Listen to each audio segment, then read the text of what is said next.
بسم الله الرحمن الرحيم. الحمد لله رب العالمين، والصلاة والسلام على خير خلقه محمد وعلى آله وصحبه أجمعين. لا شرح عقيدة طحاوي لما تنكي دقينا دير تشل لدرسي هشتم. درسي هشتم باس لبينيني خواي پروردگار دكاد لروج قيامته. یەکێک لەو شتانەی کە زۆر گرنگە لە عەقیدە و بیرروبۆچوون و بیرروباوەڕی ئەهلی سوننە و جەماعەتدایە سابت بووە و هیچ ئیشکالێکی تێدا نییە، ئەوەیە کە لە لای ئێمە لە ڕۆژی قیامەتێ خوای پەروەردگار دەبینین بە ئەندازەی ئیمانی خۆمان. واتە هەر کەسێکی ئیماندار خوای پەروەردگار لە ڕۆژی قیامەتێدا دەبینیت بە ئەندازەی ئەوەی کە بڕوای بە خوای هەبووە و لە خوای نزیک بووە خوای پەروەردگار دەبینێت، بەڵام نازانین چۆن و ناتوانین یعنی لە ذاتی خوای پەروەردگاریش حاڵی بین وەکو پێویست دەوری بدەین، بەڵام دەتوانین خوای پەروەردگار بە چاوی سەر ببینین. هەڵبەت لە دەشتی مەحشەرێش خوای پەروەردگار دەبینین، با بڵێن لە دەشتی مەحشەرێ مسلمان و غێرە مسلمان دەیبینیت، بەڵام بۆ مسلمانی خۆشیە، بۆ غێرە مسلمانی وەکو سزایە، وەکو محاسبەیە کە خوای گەورە دادەبەزی کە ما یەلیق بجەلالیه محاسبەی ئینسانەکان دەکات بۆ بێباوەڕان وەکو لێپرسینەوە و محاسبەیە، نەک وەکو خۆشی. بەڵام لە بەهەشتێدا کە ئینسانی مسلمان خوای گەورە دەبینیت، یەکێکە لە ناز و نیعمەت و خۆشیەکان بگرە لە هەموو ناز و نیعمەتەکانی بەهەشتێ خۆشتر ئەوەیە کە ئینسان خوای گەورە دەبینێت، زۆر خۆشحاڵ دەبێت و لایانی معنەوی زۆر بەرز دەبێتەوە. دەڵێت والرؤية حق لأهل الجنة، بینینی خوای پەروەردگار حەق و ڕاستە و هیچ ئیشکالێکی تێدا نییە بۆ ئەهلی بەهەشتێ، بەڵام بغیری ئیحاطة ولا کەیفیە. بغیری ئیحاطە یعنی دەوردانی شتێک کە تۆ بتوانی دەوری بدەی، بە دەوریدا بسوڕێەوە بزانی پێکاتەکانی چین، لە چی دروست بووە، چۆن دروست بووە، بزانی ذاتی چۆنە. مەسەلەن ئاوا ئێمە ناتوانین خوای گەورە ببینین. ئێستا ئێمە شاخێکی دەبینین لەو دنیایدا، بەڵام ئایا دەتوانین هەموو شاخەکەی دەوەر بدەین بزانین چەندەی چۆتە خوارێ و چەندەی لەسەرەیە و چۆنە و چی تێدایە و ئیدی چ جۆرێکە؟ هەر ئەوەندەیە شاخەکەی دەبینین. جا ولله المەثل الأعلى. ئەگەر بۆ مەخلوقاتێکی وابێت ئەدی بۆ خوای گەورە چۆنە؟ ذاتی خوای گەورە زۆر لەوەی بەرزترە ئێمە بتوانین لە هەموو شتێکی حاڵی بین دەوری بدەین، بەڵام هەر ئەوەندە وەکو خۆشیەک ناز و نیعمەتێک خوای گەورە خۆی ڕێگەیداوە کە لە ڕۆژی قیامەتێ لە بەهەشتێدا مسلمانان خوای پەروەردگار دەبینن. ئەو چاوەی کە ئێستا دروست بووە، ئەو لاشەی کە ئێستا ئێمە هەمانە خوای گەورە دروستی کردو، توانای ئەوەی نییە بەرگەی ئەوەی بگرێ خوای گەورە ببینێت، بەڵام لە ڕۆژی قیامەتێ خوای گەورە هەر ئەو ئینسانە ئەو ئەندام و چاوەی دروست دەکاتەوە، بەو شێوازە دروستی دەکا خۆی قابلیەتی ئەوەی هەبێ ذاتی خوای پەروەردگار ببینێت. موسا پێغەمبەر سەلامی خوای گەورەی لەسەر بێ داوای لە خوای گەورە کرد کە خوای پەروەردگار ببینێت، بەڵام خوا فەرمووی ناتوانی. خۆی پێشانی ئەو شاخەیەدا ئەگەر گوتی ئەو ئیستقراری گرت و توانای هەبوو دەتوانی بمبینی، بەڵام کە خۆی نیشاندا یاخود تیشکی خۆی یاخود ڕووناکی خۆی نیشاندا، پەردەی لە بینی خۆی و مەخلوق بە حاڵ کە وا بڵین لادا، ئەو کاتە هەموو شیعەکە ڕێک وەکو ڕەژوویەکی لێهات، یعنی هەمووی سوتا. لەبەرەوە موساش لە خۆی چوو ئیدی ئینسان لەو دنیایدا توانای بینینی خوای پەروەردگاری نییە هیچ مەخلوقێک. حتا پێغەمبەری صلی الله علیه وسلم کە ئیسرا و میعراجی پێکراوە خوای پەروەردگاری نەبینیوە، بەڵام لە ڕۆژی قیامەتێدا ئەوە یەکێکە لە خۆشیەکان لە بەهەشتێدا ئێمە خوای گەورە دەبینین، هەر کەسێک کە مسلمان بێت ئەهلی سونە و جەماعە بیر و باوەڕیان بەو شێوازەیە. ولا کەیفیە، ئێمە نازانین لە دنیایەدا بینینی خوای گەورە چۆنە، چونکە ناتوانین ئێستا تەقدیری بکەین وەکو مەخلوقێک دەیبینین، بەڵام هەر ئەوەندە دەزانین خوای پەروەردگار لە بەهەشتێدا دەبینین، بەڵام چۆنە کەیفیەتەکەی نازانین. جا بەڵگە زۆرە لەسەر بینینی خوای پەروەردگار لە قورئان و لە سنت. بەڵگە زۆرە لە با بڵێن بارەی بینینی خوای پەروەردگار، طبعا هەم لە قورئان و هەمیش لە سنەتی پێغەمبەری صلی الله علیه وسلم. معتزلة وخوارج وهروها هندق للشيعة كانش بروان ببينين خواي پروردگار نية لقيامته دا بلام أهل السنة والجماعة أو عقيدة وبيرو باور يهمو يكسك كأهل السنة والجماعة خواي پروردگار لروج قيامته دا مسلمانان ديبينين لبهشت دا وكو يكي لنازو نعمة كان بو بلغانيك قرآن والسنة باسي دكن كخواي ورد فرمي لهم ما يشاءون فيها ولدينا مزيد چيا ولدينا مزيد بينيني خواي پروردگار زانيان طبعا بو شوازي تفسيريا كردو كرد فرمي ولدينا مزيد مبس بينيني خواي قوريان فرمي للذين أحسنوا الحسنى وزيادة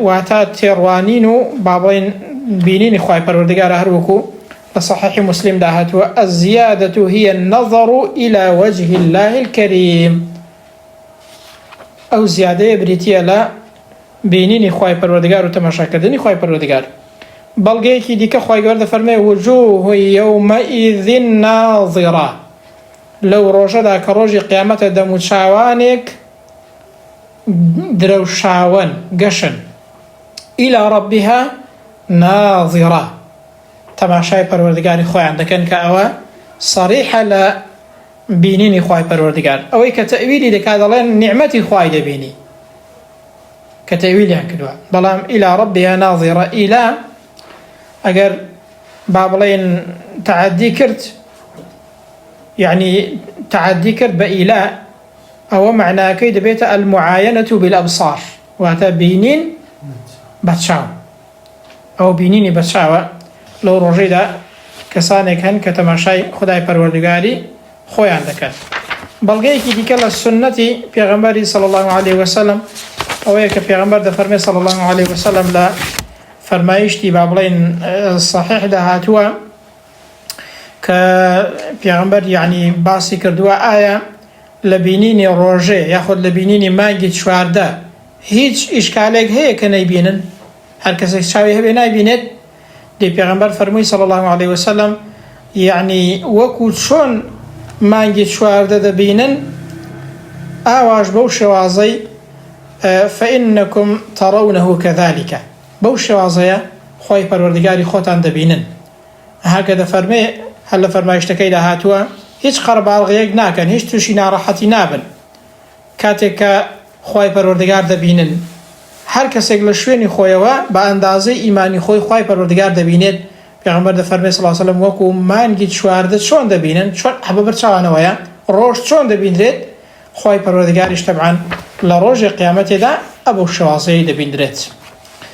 فەرمایشتێکی دیکە کە لە صحیح مسلمدا هاتووە پێغەمبەر دەفەرمێ صلی الله علیه و سلم إذا دخل أهل الجنة الجنة ئەگەر ئەهلی بەهەشتێ چوونە ناو بەهەشتێ يقول الله تبارك وتعالى خواهي پروردگار برزو بلنده دفرمي تريدون شيئا أزيدكم أريكاك اشتكتان ما وبوتان زياد كم اشتكي ديكتان دي بوتان زياد كم أوانيش دلين ألم تبيض وجوهنا ألم تدخلنا الجنة وتنجينا من النار أريكاك دي خواهي پروردگار روئي مدس بينك البونات خستوين الناو بحشتي ولا أقري دزخينات باراستوين قال فيكشف الحجاب أو حجاب پردەی کە لە بینی خوای گەورە و مەخلوقاتدا لا دەچیت و خوای گەورە بامری و فەرمانی خوای پەروەردگار یەکسەر ئیمانداران خوای پەروەردگاری خۆیان دەبینن لەناو بەهەشتێدا فما أعطوا شيئا أحب إليهم من النظر إلى ربهم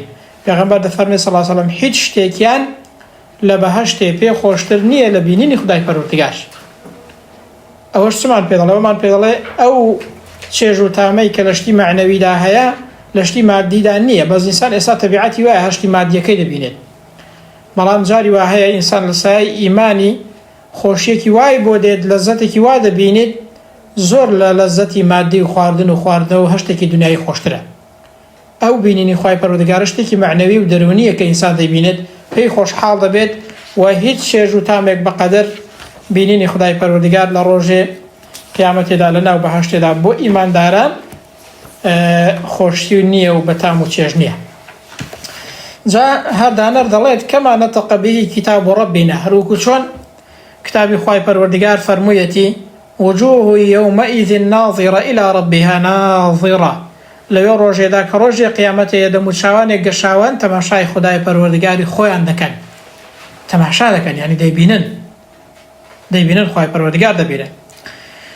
وتفسيره على ما أراده الله تعالى تفسير كردني بينيني خواهي گورا لو بو شوازه كخوا ديويت يعني كخواهي پروردگار مبستيتي وعلمه بو شوازه كخواهي پروردگار ديزانت وخواهي پروردگار خوي دزانت شونه وبو شوازه كخواهي گورا ديويت ايمت شونيتي كي نازانين بلين اريد شون وكو انسانكي دبينين او خواهي دبينين وكو إسا دانشتوين ليلا يكتري أو خواهي گورا لما دانشين نا دلين خواهي گورا هر وكو چون ذات و صفتي جاء لهمو مخلوقات بينين خواهي گوراش بحمان شواز هر جهاز برام اما نازانين چون بس قدين قوية دي بيني بلام چونيتي بيني نكا نازانين يعني ما بس مويا چون دي بيني لسر تشكل دي بيني او بو امرون نية بيسشمان بوي نية قدين قوية خواهي دبينين لو رجع إنسان حالي دبيك لبهاش يدعمو شون خواهي قورا دبيني.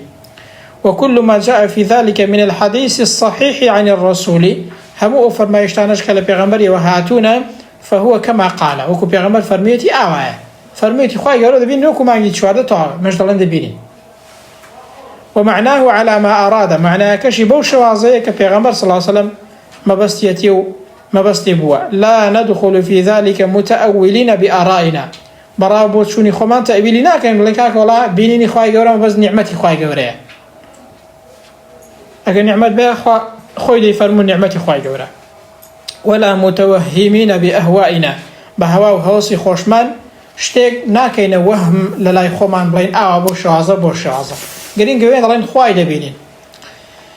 فإنه ما سلم في دينه چونکە هیچ کەسێک سەلامەت نابێت لە دینداریدا إلا من سلم لله ولرسوله صلى الله عليه وسلم إلا مقام أو كس سلامة دبي لدين داري داك خوي تسليم خواه و پیغمبر دكات يعني ملكز دكات أو دقيقة دا فرمي آوايا زياتر توضيحي بينا دراوة لينا كولتوا نتشبيه دكا نتعطيلي دكات ننفي دكات بوش واضح براي بهيك خواه و پیغمبر فرميانا ورد علم ما اشتبه عليه إلى عالمه هیچ کەسێکیش دینداری سەلامەت نابێ إلا ئەو علم و زانستەی کە پێویستە بگەڕێتەوە بۆ لای زانای خۆی نەیگەڕێتەوە بۆ لای ئەوی یعنی شتێک کە خوا دەزانێت چۆنە و پێغەمبەر صلی الله علیه و سلم دەزانێت چۆنە ئێمەش دەیگەڕینەوە لای ئەوان دەڵێن کەما یەلیق بجلاله وەکو چۆن لە خوای گەورە دۆشێتەوە وەکو چۆن خوای گەورە باسی کردو بڕامان پێ هەیە ناچین بەو لاولایانی دابەرین.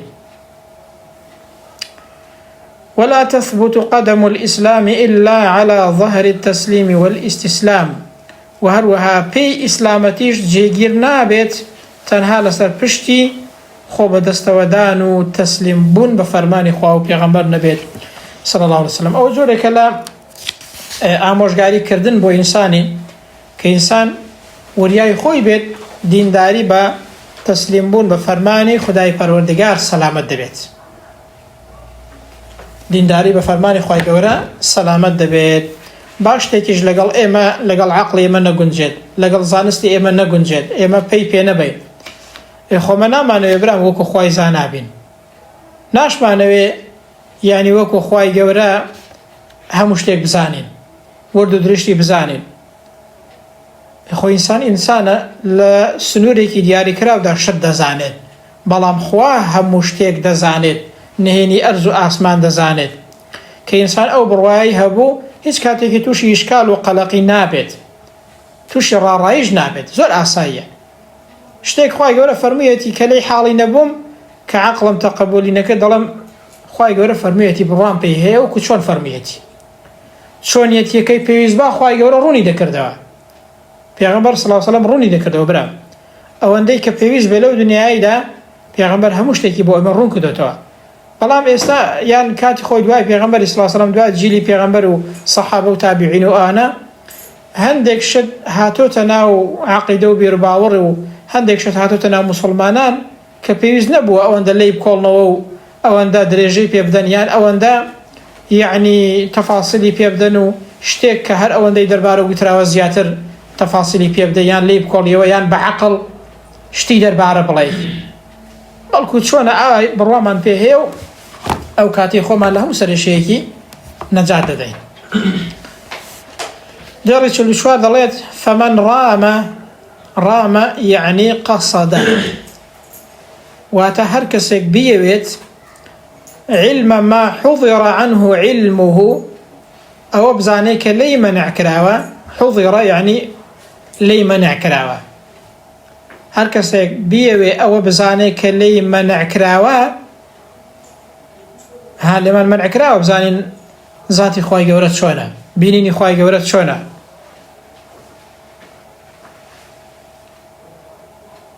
ئەنجا هەر کەسێک بیەوێ ئەوە بزانێت وەلەم یەقنع بالتەسلیم فەهمه، بیر و بۆچوونی خۆشی قەنەعات پێ نەکا بە تەسلیم بوون و ملکەچی، حەجەبەه مەرامه عن خالص التەوحید، ئەو گەڕانەی کەوا دەکات هێندە بگەڕێ لە شتێکدا کە لێی مەنع کراوە، ئەو قەنەعات نەکردنەی وای لێ دەکات لە تەوحیدێکی بێخەڵتە، یعنی قەدەغە بێت، مەحروم بێت. حەجەبەه یعنی بێبەشی دەکات لە تەوحیدێکی بێخەڵتە، یعنی موحیدێکی تەواو نابێت ئەو کەسە. وصافی المعرفەتی ولا ناسینێکی بێخەوش، وصحیح الئیمان ولا ئیمانێکی صحیح و تەواو ئەو کەسە بێبەش دەکات. واتە هەر کەسێک بیر و بۆچوونی خۆی قەنەعات پێ نەکا خۆی تەسلیمی فەرمانی خوا و پێغەمبەرکە صلی الله عليه وسلم، ئەوە خۆی بێبەش دەکات لە ئیمانێکی تەواو، لە تەوحیدێکی تەواو و لە ناسینێکی تەواوی خدای پەروەردگار.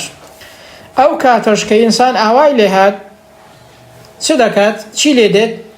فەیەتەذەبذەب بەینە الکوفر والئیمان، دەکەوێتە نێوان کوفر و ئیمان، دێ و دەچێت لە نێوان کوفر و ئیماندا. نە ئەوەیە ئیماندارێکی تەواو و بە ئیسراحەت و دڵ ئارام و ئاسوودە بێت، نە ئەوەیە تەواویش بێ باوەڕ بێت. والتصدیق والتەکذیب، لە بینی بەڕاززانین و بەدرۆزانیندا ئەو کەسە دێ و دەچێت. والئیقرار والئینکار، و لە بینی دان پێداهێنان و ئینکاری کردن وای لێ دێ موەسویسەن، دەبێتە کەسێکی خودخوتەکار، وەزوەسەدار. تائیهەن، دەبێتە کەسێکی سەرگەردان. شاکەن، دەبێتە کەسێکی گوماندار. واتە کەسێکی وەزوەسەداری سەرگەردانی گوماندار دەردەچی ئەو کەسە کە خۆی تەسلیمی خوای گەورە نەکات. لا مؤمنا مصدقا، نە ئیماندارێکی بەڕازدانەر و تەواوە، ولا جاحدا مكذبا، نا کەسێکی ئینکاریکاری بە درۆزانیشە، واتە نە مسلمانێکی مطلقا، نە کافرێکی مطلقا، نە مسلمانێکی بە حەقە، نە کافری مطلق، نە مسلمانی بە حەق. یعنی ئەو کاتەی زۆر ناخۆشە ئینسان ئەوە تا لە هەندێک شتی کە لێی قەدەغە کراوەیان پێویست نییە ئەوەندەی دەچێتە دوو جات چۆنە لێمان قەد، ینی ناتوانی ئەتۆ بزانی لە ناو قەبردا چۆ ڕوو دەدات. بەڵام ئاەت و فەرمایش نەیفەرمووە کە سزای ناوگۆڕ هەیە و ژیانی بەرزەخ هەیە، گوتوویەتی. ئایا گوتراوە چۆنیەتەکەی چۆنە ئێمە لێی حاڵی بین؟ نەخێر، ئەلێرە ڕادەوەستین بە دوای ناکەوین.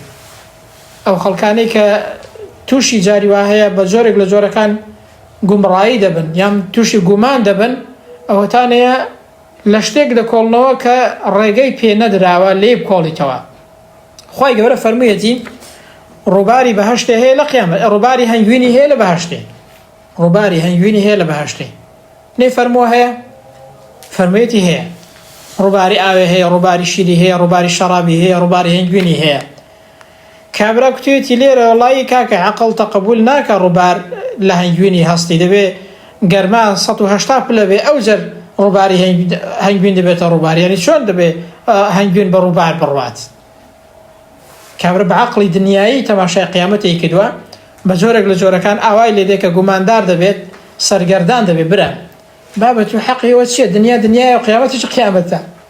خوا فەرموویەتی هەیە و هەیە، لە بەهەشتێ هەیە و تەواو. بابە من حەقیەوەم چییە؟ گەرما دەبێ وای لێ بێ و سەرما دەبێ وای لێ بێ. بەهەشت هەموو دەبێ فێنک و خۆشەوە لەواشی لێ نایە گەرما بێ. بەڵام خوای گەورە کە هەنگوینی لە دنیادا دروست کردووە بەو شێوازەیە کە نابێتە ڕووبار، لە قیامەتی هەر ئەو هەنگوینەی وا دروست دەکات دەبێتە ڕووبار. هیچ شتێک لەبەر خوای عاسێ دەبێ؟ عاسێ نابێ برام. هیچ شتێک بۆ خوای گەورە مەحاڵە نەخێر. هەر ئەو چاوە ئێستا ناتوانانی خوای گەورە ببینی، بەڵام لە قیامەتی خوا وای دروست دەکاتەوە کە ئینسان بتوانێت خوای گەورە ببینێت. باشە دی بۆ ئەو چاوە وای لێدەیە خوای گەورە ببینی بەڵام هەنگوین نابێتە ڕووبار برام. ئەوەیە بە فکری خۆت و بە قوڵبوونەوە لە شتێک کە ڕێت پێ نەدراوە بیر بکەیەوە برام، ئەوات لێدێ گومڕا دەبی. عەقیدە بۆ ئەوەیە ئینسان ئیماندارێکی بەڕاست و حەق بێت، لە سنووری خۆی ڕاوەستیت. کوردەواری دەڵە پێیان لە بەڕێم مەبە دەرێ. یعنی ئینسان سنوورێکی هەیە، خوای گەورە هەموو شتێکی بێ سنوورە. ئێمە سنوورداری، عەقڵی ئێمە سنووردارە، عیلمی ئێمە سنووردارە. جا ئینسان بۆیە وەکو بڵێ گومڕا دەبێت کە قەنەعات بەو شتانە ناکات، دەچێت پێیان لەبەرێ دەباتە دەرێ شتێک کە لەی مەنعکراوە دەڵێ دەبێ بیزانم. کاکە خۆتون خوایە ئینسانیش سانە برام، یەکوتت خوا تەواو دەبڕێتەوە. یعنی ئەگەر ئینسان خۆی ناسی ئەو جەر زۆر بە ئاسانی لە شتەکان حاڵی دەبێ و ئاەت و حەدیسی بۆ تەفسیر دەکەی زۆر بە ئاسانی بڕوا دەکا برام. کابرا صحیحی بوخاری بۆ تەفسیر دەکەی وەڵا گوت بووی وەڵاهی کاکە عەقڵ ناگیریەوە درۆیە، بەس لە عەقڵی خۆی دەجێ نابێتەوە. برامە تو دەتەوێ وحی لەگەڵ عەقڵی تودا ئەگەر جێی نەبووە بڵێ وحیکە ناڕاستە، ئەو وحیە خوایەک ناردوویەتی نهێنی ئەرز و ئاسمانی دەزانی، بەس ئەمن تو چ دەزانی برام؟ لە پاش ئەو دیوارەی نابینی، دوو گەڕک ئەولاتە نابیستی برام. خوای گەورە لە ئەرز و ئاسمان و لە سەروی ئاسمان و لە بنی زەوی هەمووی دەزانێ و هەمووی دەبیستێ و هەمووش دەبینێت. مابە تو 4 متر تێپەڕی دیوارێکی لەبێ نابینی، تو دەتەوێ وەک خوات لەبێ وەلعیاذ بالله برام. ئەوەیە کە ئینسان بەو شێوازەیە لێ دەبرام. ولا يصح الإيمان بالرؤية لأهل دار السلام، وهروها إيماني تواو ببينين خداي پروردگار ناتدي وتواو نابي بو أهل بهشته لمن اعتبرها منهم بوهم، بو أو كسيك بوهم خوي شتيكي بو داتا تاشيو شتيك دلت، أو تأولها بفهم، يعني بفهم خوي ديتنا كي تأويل دكا دلكاكا ديتني خواي ما بس ديتني نعمتكاني خوايا. إذ كان تأويل الرؤية وتأويل كل معنى يضاف إلى الربوبية لكاتك إجداك تأويل كردني ديتني خواي قورو تأويل كردني همو معناك طال دريت لاي پروردگاريتي پروردگار الربوبية خواي پروردگار، بس هذا بترك التأويل بوي كواز لتأويل بيني برام، ولزوم التسليم وملكة فرمان كان خوابت، وعليه دين المسلمين، دين داري مسلمانانيش لسر أويك إما بوش وعصيبين. ومن لم يتوقع النفي والتشبيه هركس يخوينا بارزة لنفي وتشبيه. نفي چيا؟ أويك خواي جورا صفتك هي تبلينية نفي كي لا يبدي بلينية أو صفتينية. تشبيه أويك صفتك هي بشبهني بشتك، صفتك خواي بصفتي مخلوقات بشبهني. زلة هركس يخوينا بارزة لوا هل دخل سكت ولم يصيب التنزيه، وهروها ناتواني خوي بباك رابقري وباكيتي بباكيت.